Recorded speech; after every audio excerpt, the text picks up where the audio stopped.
cool stories. Kwame, so you're just going to dump me after I gave you 10 good years of my life? Vivian's voice trembled. Vivian, stop being so needy. I also gave you 10 years of my life, but I found someone better, and so you just have to move on. You found someone better? She asked quietly, more to herself than to him.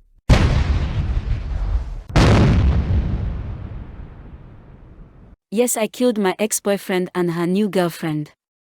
I made the car explode while they were still seated in it. You will think I am a mad woman, but I am perfectly normal. How would you feel if the guy that you took care of when he was a nobody becomes successful one day and then decides to dump you for a slay queen? A woman who never suffered with him. Will you just sit there and watch? They say vengeance is of the Lord. But know that hell hath no fury like a woman scorned. Before you judge me, please just listen to my story. They met when they were just teenagers, young, raw, full of hope. Kwame was the quiet type in senior high school. He didn't have the latest shoes, didn't carry a flashy phone, and hardly spoke unless spoken to. But Vivian saw something in him. She noticed how he walked with his head slightly bowed, as if the world had already told him he didn't belong. She noticed how he never had enough for lunch, always sitting alone during break time, pretending he wasn't hungry. Most people overlooked him, some mocked him, but not Vivian. She approached him one afternoon under the mango tree behind the school's old classroom block. She offered him half of her banku without a second thought. He hesitated, unsure whether it was pity or kindness. She smiled and said, "Don't worry, I'm not going to poison you." That was the beginning. From that day on, they became inseparable. She helped him with homework. He walked her to prep.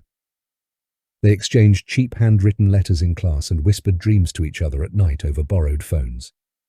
Vivian believed in him when no one else did. She didn't care that he was broke. She didn't care that his school uniform had faded or that his shoes had talking soles. All she saw was a boy with a kind heart and untapped greatness buried beneath poverty and silence. And Kwame? He had never known what it meant to be truly seen until Vivian came into his life. She gave him laughter. She gave him hope. She made him feel like he was more than his background. Once, when he shyly asked her why she stuck around, she smiled and said, "You have greatness in you, just wait. One day you'll shine." He chuckled and said, "Only if you're there to see it." And just like that, a love was born. Not loud, not showy, but deep, real, and full of promise. 10 years ago, it started under that mango tree, with a plate of banku and a girl who believed. After high school, the real world hit them fast. They both gained admission into the same university, different courses, but the same campus. For Vivian, it felt like a dream come true. The love they had nurtured as teenagers was following them into adulthood. But dreams didn't pay bills, and reality came knocking hard. Kwame's family could barely afford to keep him in school. His parents were tired, overworked, and constantly battling to feed the household back home. When the semester started, he showed up with one trunk, 2 shirts, and no hostel reservation. Vivian didn't hesitate. She had used some of her SHS savings to secure a shared hostel room. She squeezed him in. "We'll manage," she told him. "Just focus on your books. I'll handle the rest." She started selling ladies' clothes and wigs online. On weekends, she traveled to Makola Market to restock. Every CDI she made, she split between her needs and his. She fed him, bought his toiletries, and sometimes printed his assignments on her own card, just so he wouldn't miss deadlines. When her friends mocked her for babying a man with no money, she brushed them off. "He has potential," she would say, always with a soft smile. Besides, this is what love is, helping someone grow. She would come home after a long day, tired from hawking clothes across campus, only to cook and revise with him late into the night, and he would sit beside her, thanking her, promising her that one day all this would pay off. "I'll make it big, Vivi," he said one night, his voice low and serious as they ate instant noodles in a plastic bowl. "And when I do, I'll give you everything you've ever dreamed of. Cars, houses, vacations, just name it." Vivian leaned her head on his shoulder and whispered, "I don't need all that. Just don't forget who was with you when you had nothing." He placed a kiss on her forehead and replied, "Never. You're my ride or die." And in that small, cramped room with flickering lights and the hum of campus generators, their love survived on faith and sacrifice. But love, as Vivian was yet to learn, doesn't always survive success. After university, things were tough, but not for long. Kwame landed a job at a tech startup through a friend of a friend. The pay wasn't much at first, but he was sharp, focused, and good at what he did. Vivian was the first person he called when he received his first salary. They went out to celebrate with food and drinks at a small bar near their old campus. It was modest, but it meant everything to her. He held her hand across the table and said, "This is just the beginning. I told you I'd make it." Vivian smiled. "I never doubted you." Over the next 2 years, Kwame's life took off like a rocket. He moved from one company to another, and each time his salary doubled. He got a car, then an apartment, then a new wardrobe.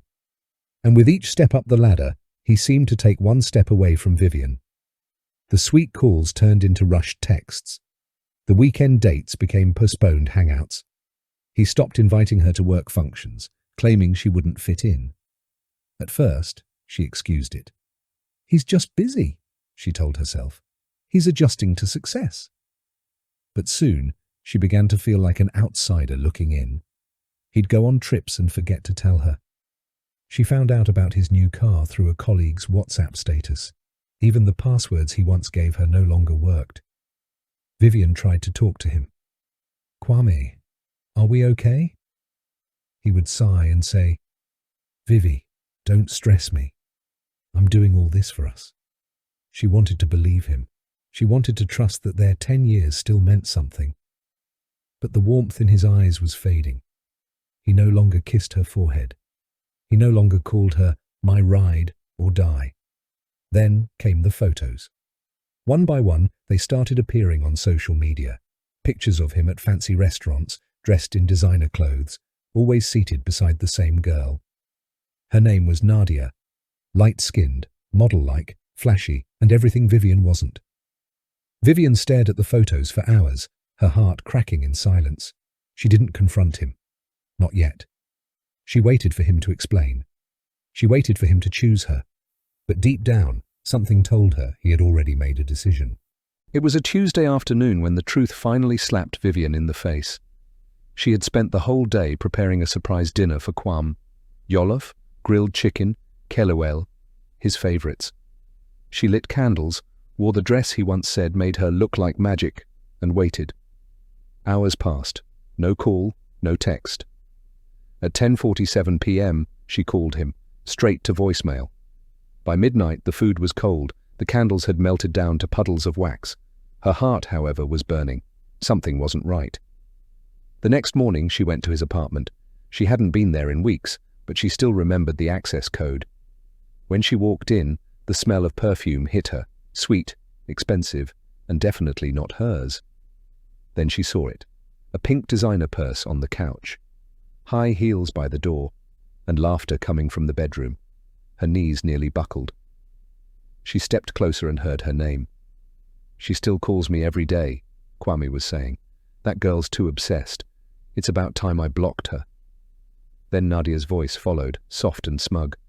"You should have dumped her ages ago. I mean, look at you now. You're a whole man." Vivian stood frozen at the door, her heart pounding so loud she was afraid they'd hear it. She took a step back, then another. She didn't scream. She didn't storm in. She walked out quietly. But this time, something inside her snapped. 10 years, 10 whole years, and now she was obsessed. The sacrifices, the love, the years of sleeping hungry so he could eat, the long nights in shared hostel rooms, the encouragements, the dreams, the promises, all thrown away like she was nothing. Vivian didn't cry, she didn't call, she didn't send messages or plead for an explanation. No, she was done playing the victim. From that moment, she made a vow. She wasn't going to beg for love. She wasn't going to fight for a man who had already left. She was going to make sure Kwame remembered exactly who helped him rise and who was about to make him fall. Vivian disappeared from Kwame's life without a trace. No texts, no calls, no angry confrontations, nothing. Just silence. Kwame didn't notice at first. He was too busy parading Nadia around. Parties, weekend getaways, Instagram photos captioned with "My piece" and "She's different." In his mind, he had upgraded. He believed he was finally living the life he deserved. Meanwhile, Vivian was rebuilding herself, but not in the way most people would. She wasn't healing. She wasn't going to therapy. She wasn't praying for peace. She was plotting. Every time she passed by a billboard with Kwame's face on it, some tech campaign or investment seminar, her jaw clenched.